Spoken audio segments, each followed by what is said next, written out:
Introducing you to a Portland Jazz Festival artist who is really one to watch. Immanuel Wilkins burst onto the scene with a critically acclaimed album back in 2020, and he just simply has not stopped since. Yeah, and he's had other albums since that have landed on some of the same best of lists. The saxophone player and composer quickly established himself as a prominent figure in the jazz world. I had a chance to sit down with him and talk about what he's bringing to the stage this week.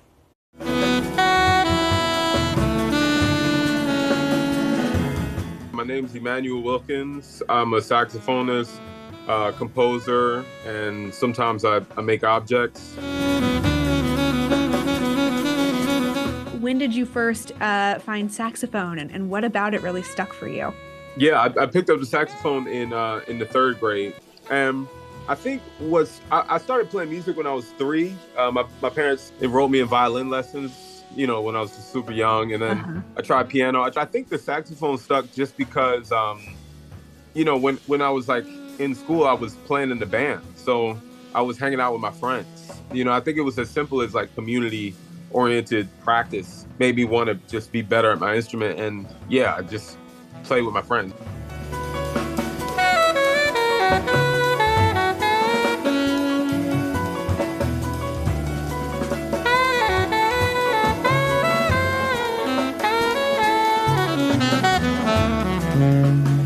Your debut album, Omega, was named the Jazz Album of the Year by the New York Times. I mean, it swept the culture. It got so many accolades.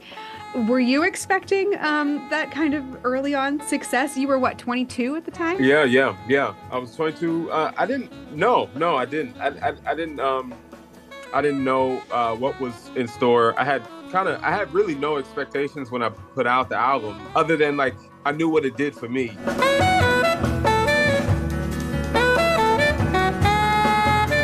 I'm interested in using the music as a vehicle to like have action.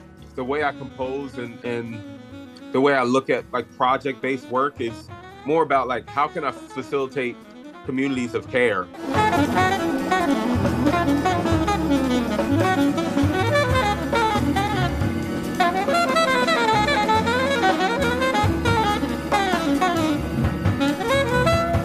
It's cool. In a way, it's like I never know what's going to happen. I never know what we're going to play. And then in other ways, I know exactly how it's going to sound, you know? Yeah. So, yeah, I'm always kind of living in that like liminal space of like, oh man, like this, like I know what we sound like and I know our identity, but then in another way, I'm like excited about every show because it's always so different.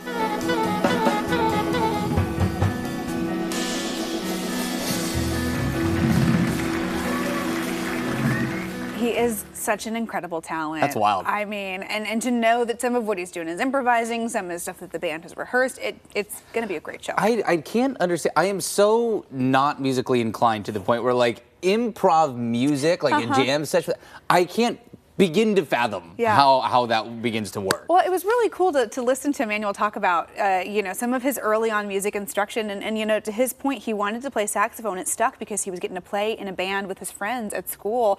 He could, you know, by name, shout out some of the music teachers that had really, you know, sparked that interest for him. And it just goes to show, you know, how important having that music education in schools can be. This is a lifelong gift, a career for him now, you know. How cool. You just never know what path you're going to put someone on. And so I love that he talked about that because that ties so closely into what PDX Jazz does. Right. Working to get music education into our local schools and support our local kids. So if you want to help in that mission, you can help by enjoying some of these amazing festival concerts this week. You can see Immanuel Thursday night at Mississippi Studios. Now playing in the same venue tonight, we've got Rohe with the Sextones and the Ambassador taking over Mississippi Studios with some Brazilian beats and music to make you dance. That show is tonight at 8 o'clock. Also happening today, more fun, free community concerts. You can catch the Anson Wright Duo with Jasnem Daya Singh at 4 p.m. at the Jupiter Next Portland, or see the Hunglish Duo Project blending jazz with European Balkan folk tradition.